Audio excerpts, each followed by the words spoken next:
He joins the show. Blake, what's going on, my man? Great to chat with you. An early Merry Christmas to you and yours, my friend. Yes, you as well, Chris. Good to talk to you. I know it's been a while since we've caught up. We saw each other at SEC Football Media Day, which seems like forever ago now.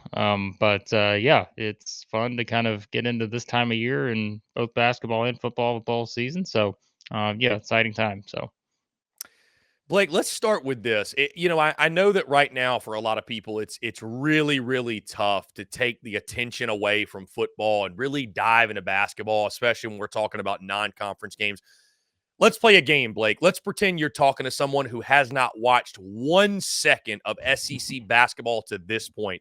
What's the one thing? What's the thing that you would tell them that you feel like they need to know if they were asking Blake? Tell me what's happened in SEC basketball to this point. What's been the biggest thing that's jumped out to you that you feel like has stood out the most, if you will? the thing I would probably say is I think that the SEC has probably the best chance it's had in a while to kind of get as many teams in the NCAA tournament that I think there's a good chance that it will get.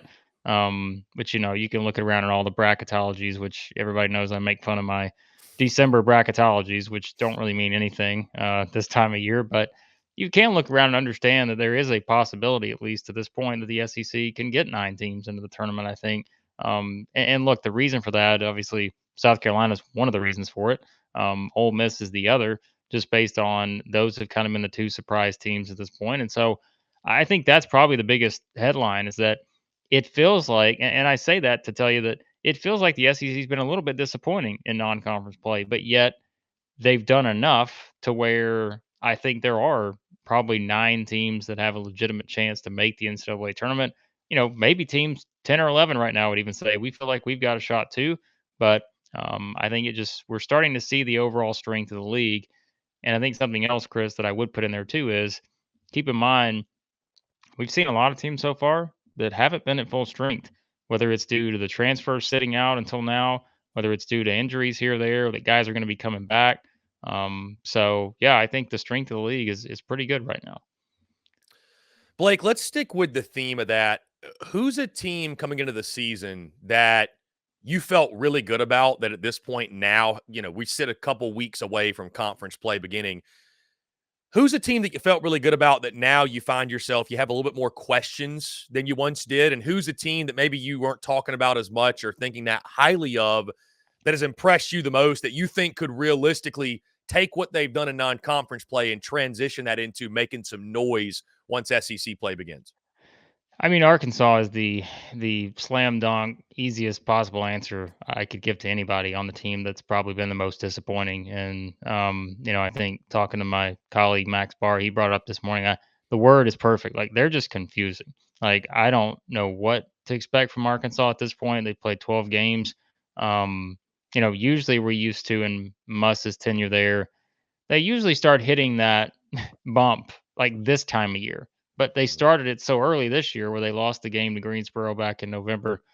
They just haven't played well, really outside the Duke game. Like you could look at the majority of their games, even in the games they've won, they've not been great. You could look at the last two as an example of that against Lipscomb and Abilene Christian. So they're a top 3 team in the SEC, in my opinion, coming into the season. Now, I just don't know how you could put them even in the top half right now because I think they've got a lot to figure out in terms of chemistry and the offense and just kind of everything that they're trying to do. It hasn't clicked yet.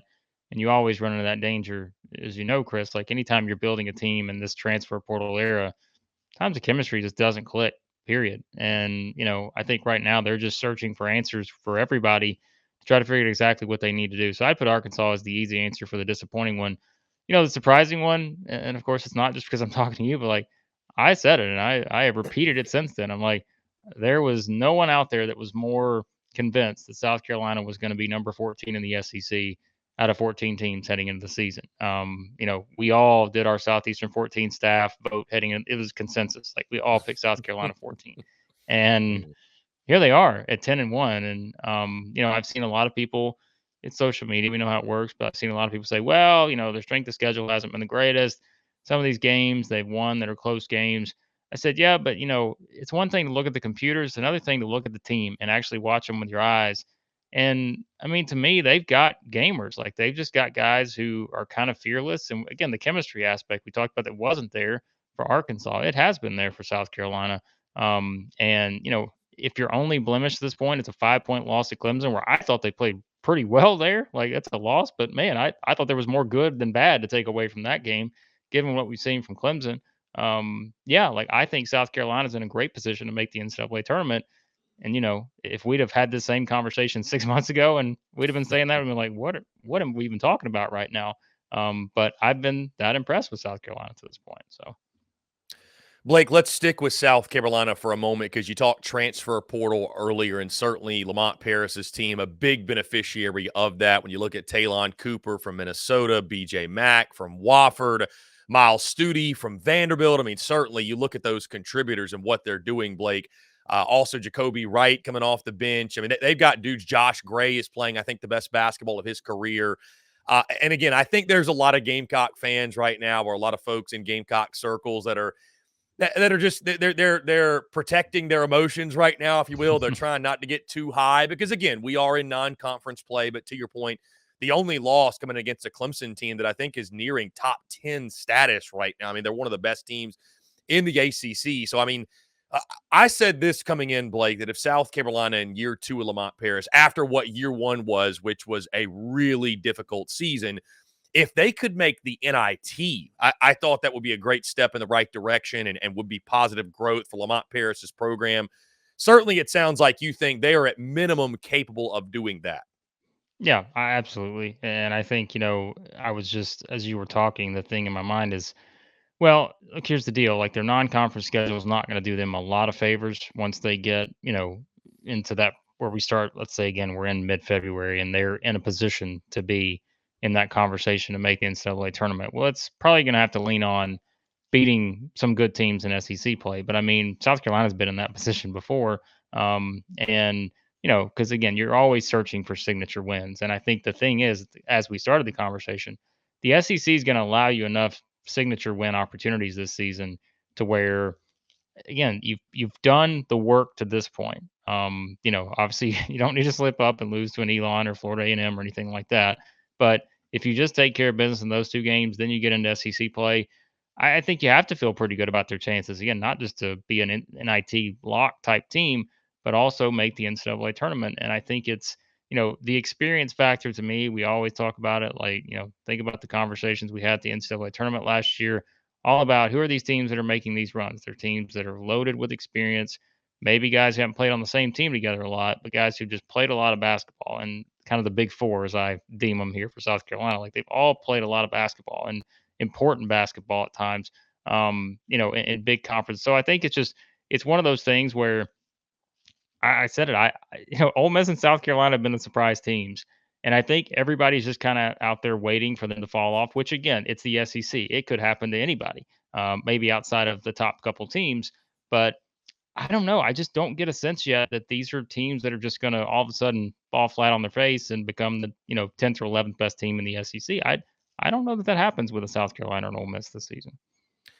You mentioned Ole Miss, Blake. Let's move into them because again, the only undefeated team left in the SEC, sitting at 11-0. Chris Beard, year one. This was another team that the expectations weren't sky high. Again, year one of a new head coach, but you knew with Chris Beard, despite some of his checkered past and off the court things, that the thing that he does better than anybody nearly in college basketball is win and win at a high clip.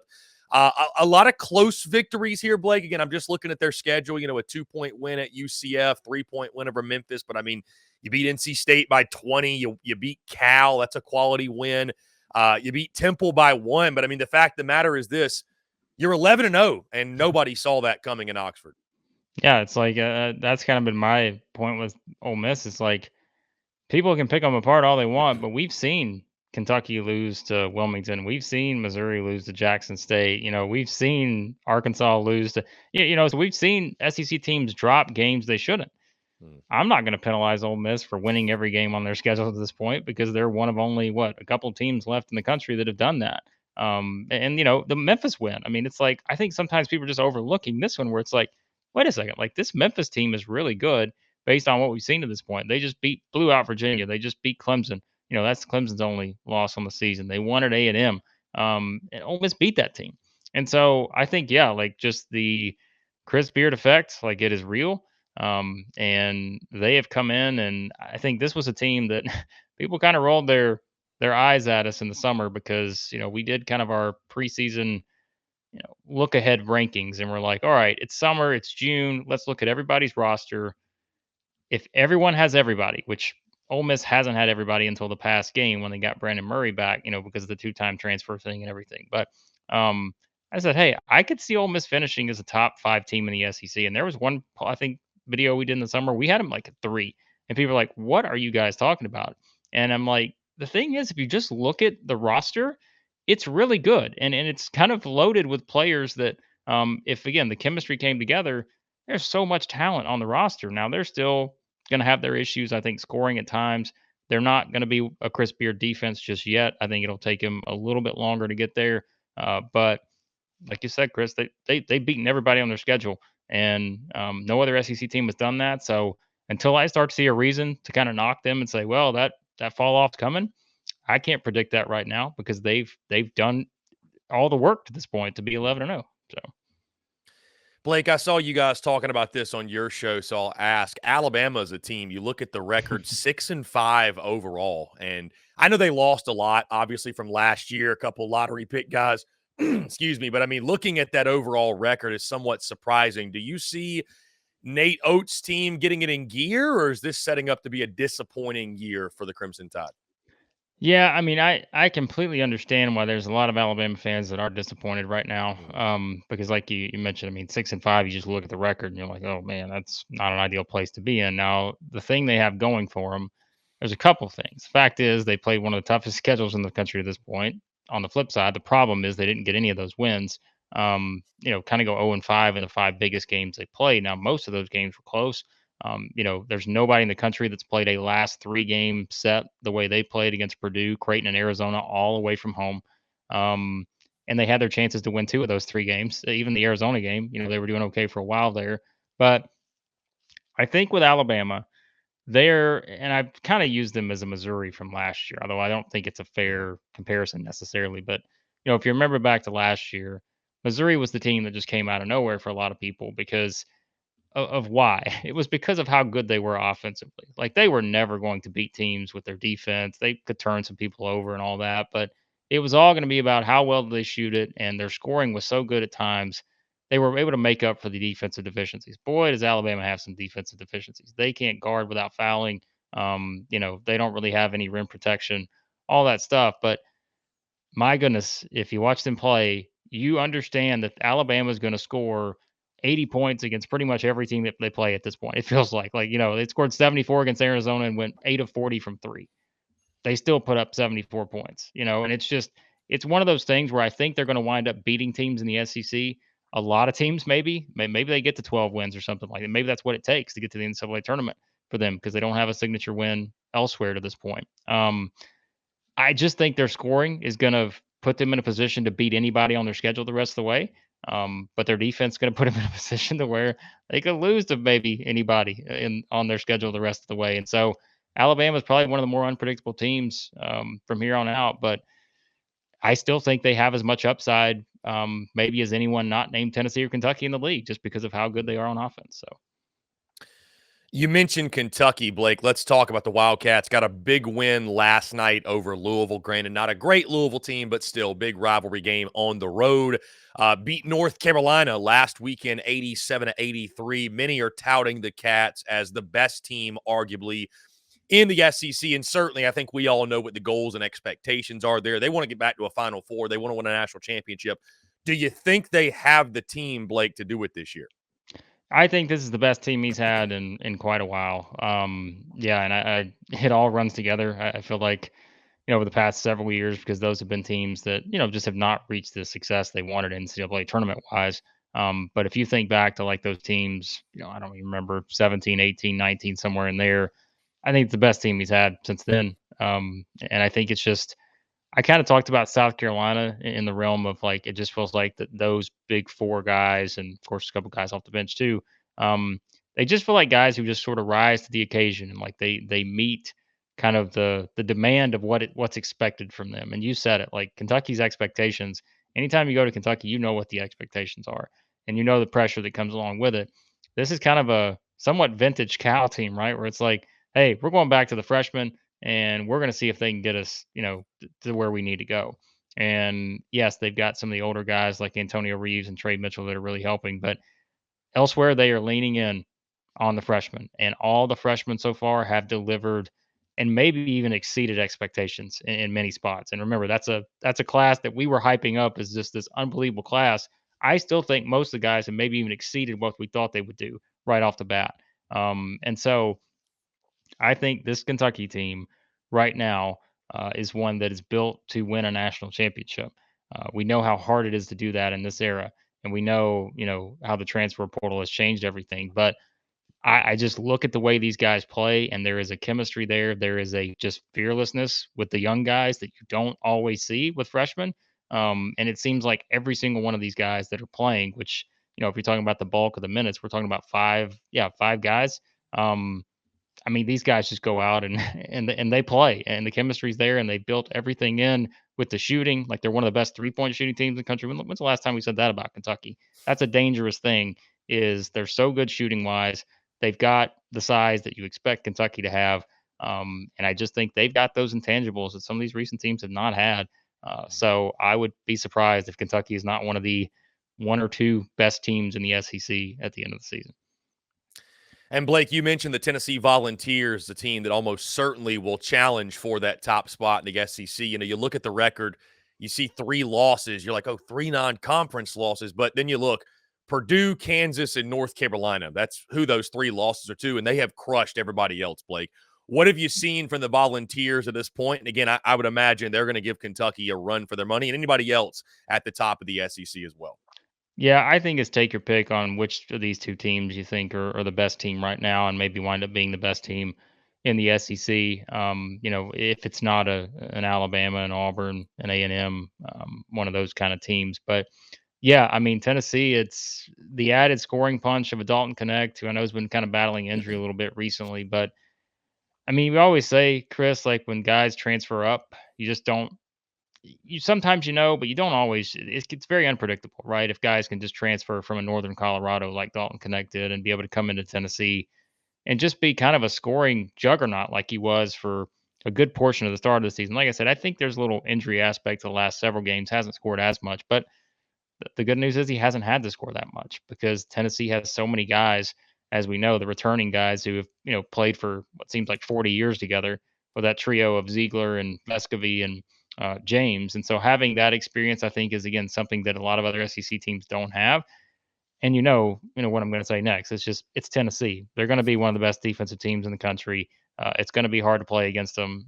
We know people get frustrated by that at times. I think Tennessee, oh, they foul too much and they don't get called for it. They're too physical, and that's just the way Tennessee plays. Like that's their style. And I think the difference with this team is that they have way more of kind of an offensive punch. And like you said, the only issues on the resume so far losses at Purdue, Kansas, and North Carolina all the way from home. You're okay with that because they've beaten Illinois. That Wisconsin win looks great now on the road. And so, yeah, I think the Vols and the Cats, I feel like we said that for years, with an Alabama popping up here and Auburn popping up there. But it just seems like Tennessee and Kentucky are kind of the top dogs again this year, just in terms of the way their rosters are built. Now, Blake, we started off the show talking about a pair of teams in South Carolina and Ole Miss that were by most picked near the bottom of the league. Let's talk some middle of the pack teams. I look at schools like a Florida, like a, dare I say, Auburn, although I think you could argue they're one of the better teams in the league. Mississippi State, Missouri, Texas A&M, and Buzz Williams is 7-4. Which of those middle of the pack teams do you feel the best about moving forward in SEC play? A team that you expect from that middle of the pack to separate themselves into the top tier, if you will. Yeah, I think A&M's going to get there, because we saw what they did last year. I don't know that they're going to have a repeat, from last year where they go 15-3 in the conference or something like that. I think it's going to be hard to do this year. Mm. Maybe even again for maybe the favorites in Tennessee and Kentucky. But I think the thing you look at with A&M is they've lost 4 games. They've lost them to Houston, Memphis, Florida Atlantic, all those games by 7 points or less. Like they were all close games where they had a chance. They lost the one at Virginia by 12. But I think what we have to remember with A&M, and maybe I shouldn't be as confident in this as I should, because Tyrese Radford's situation, he's kind of been in and out a little bit, and Buzz Williams kind of said it's an issue they're trying to, take care of and see exactly when he's going to be able to play maybe more consistently. I mean, he's their second best player. So if for some reason Tyrese Radford were to continue to miss a lot of action, like he's only played in one of the last 5 games, played 24 minutes against Memphis.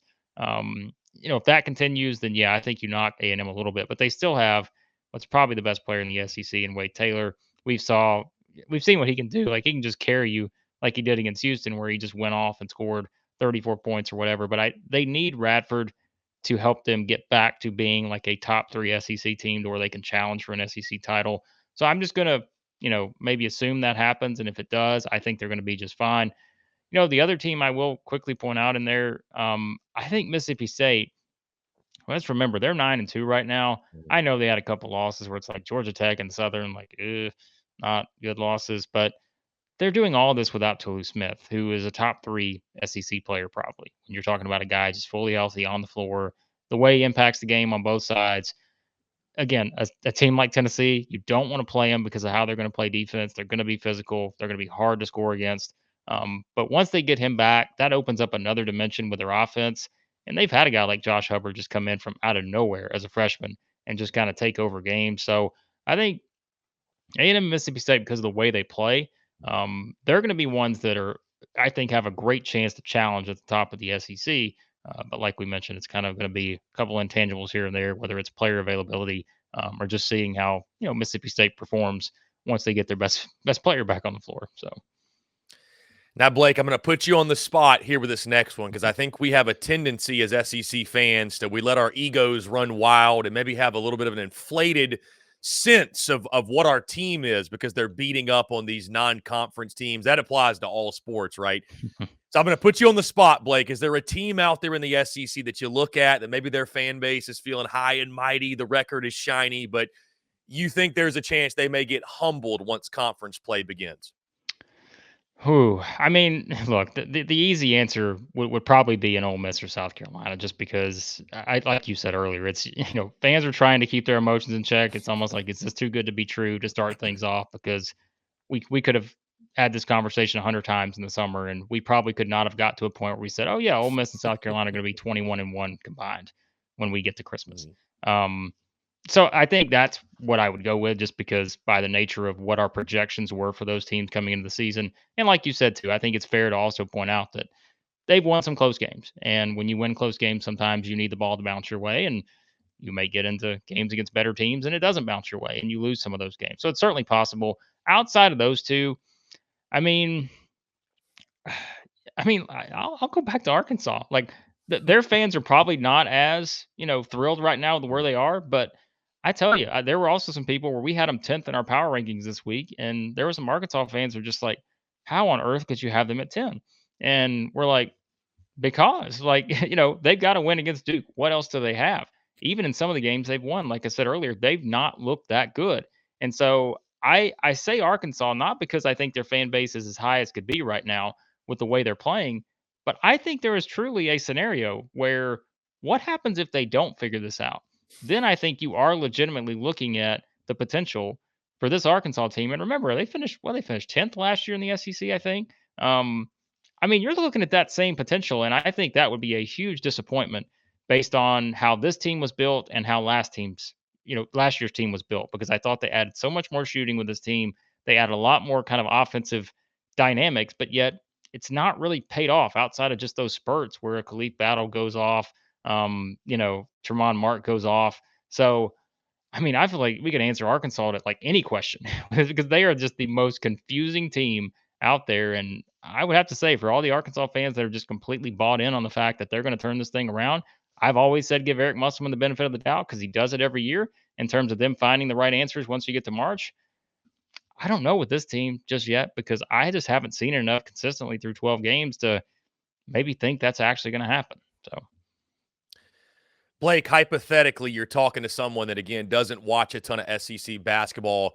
Who's the most exciting player in the league that you would point someone to say, hey, you got to go watch this guy play? Yeah, I mean, I think Wade Taylor is still the best player in the league. I ultimately picked Janai Broome as my SEC Player of the Year going into the season, but I mean, it's kind of 1A, 1B with Wade Taylor, I thought. But I'll give you the other answer that's probably, emerged and everyone's been talking about him. I mean, Reed Shepherd at Kentucky. Like, this is a guy, obviously, he was a highly heralded recruit and all this, but I think just watching Reed, if you are just a basketball person, like if you like the mix of old school basketball play and like new school basketball play, he is like the prototype where he will do all those things. He'll make all the winning plays, right? Like that's the coach speak. He'll be the guy that gets the loose ball. He'll go play defense and block a shot, um, and all these things. But remember, we're talking about a 6'3" freshman who comes in a group that is just loaded in terms of like and maybe an all-time freshman type class, and we're all talking about Justin Edwards being maybe the number 1 pick in the 2024 draft. We're talking about DJ Wagner, what he can do at the guard position. Dillingham has been fantastic. You could realistically pick any of these freshmen for Kentucky and probably be fine with it. But I'm going to give Reed Shepherd his due because there have been so many games this year where if he's not on the floor, I don't know. He feels like the one that holds everything together. And again, if you just like watching a great, fundamentally sound basketball player that can kind of do it all, um, he would get my vote because he has just been fantastic at times. So Now, Blake, I know you're an SEC guy, but from the national perspective, has there been anything that surprised you, jumped out at you? Again, it's non-conference play, and so I think we try to not draw too many conclusions too early. But has there been anything from the national perspective that's jumped out to you to this point? I would say if there's a team, I mean, I think Duke has struggled a little more than I thought they would to this point. Now they're 8-3, just got a good win against Baylor. But I mean, I said going to the season, said if you give me one team to win the national championship this year, I may go with Duke because I just like the way the roster was built. So, but I think that's something that's interesting. And the question is like, we got to a point where we were so used to judging a team solely based on the teams that used to be ranked in the top 10 or top 15, right? It was okay, well, they may have one loss going into conference play. But it's like, look at how many teams out there now that are probably top 10 type teams that have multiple losses, 3 losses maybe, or maybe even more in some cases, where you look at some of these teams and you're like, it's just the nature of the teams they're playing. It's the nature of the transfer portal, all those things. And it's just taken a while to come together. So I think a team like Duke maybe it's been a little surprising that maybe just looking at the record, like 8-3, maybe they should have won a couple more games in there. Obviously, the Georgia Tech loss stood out. Um, but I mean, elsewhere, I think Chris, the biggest thing I would say, and maybe it kind of ties into the transfer portal situation. You're seeing how good teams can be at the mid-major level because of their ability to go out and get players that just will go there and stay there. And we know NIL plays a part in this. Mm. But it's like Florida Atlantic, right? They were the team everybody was talking about last season to finish the year. And wow, what a run all the way to the national championship, right? But think about how hard it was for a Dusty May to like, okay, I've got to find a way to keep these players. And yet he still finds a way to do it. And we look at like we see the rewards for that. He's keeping these players. They're still a fantastic team. They're 9-2 this season. They got a game against Arizona on Saturday, which should be really good. And so I think it's just continuing to see that gap close between the mid-major type teams and these traditional power conference teams that we just for the longest time felt like they were always going to have the edge, whether it's talent-wise, coach-wise, whatever. That is no longer the case in college basketball anymore. And I think it's never been more evident than right now as we're seeing some of these mid-major teams again, whether it's a Florida Atlantic. Look what BYU's done this season. I know they're in the Big 12 now, but if we're just looking at it from that's a team that just came from the Mountain West. Look at the way they've kind of built their program now and see where they're at this point. So I think that's just always kind of fascinating to me is just to see how many of these teams continue to take that step forward. And yeah, like it just to me makes for a much more interesting product in college basketball because you've got a lot more possibilities and just a lot more, I think, excitement for a lot of different teams out there that aren't just your traditional powers the way it used to be. So. Blake, in the Big 12, that makes me think Texas and Oklahoma are all excited what that means on the gridiron, right? That's the most obvious. But how excited are you about what Texas and OU bring on the hardwood when it comes to the depth and the overall competitive edge that the SEC is going to have on the basketball floor?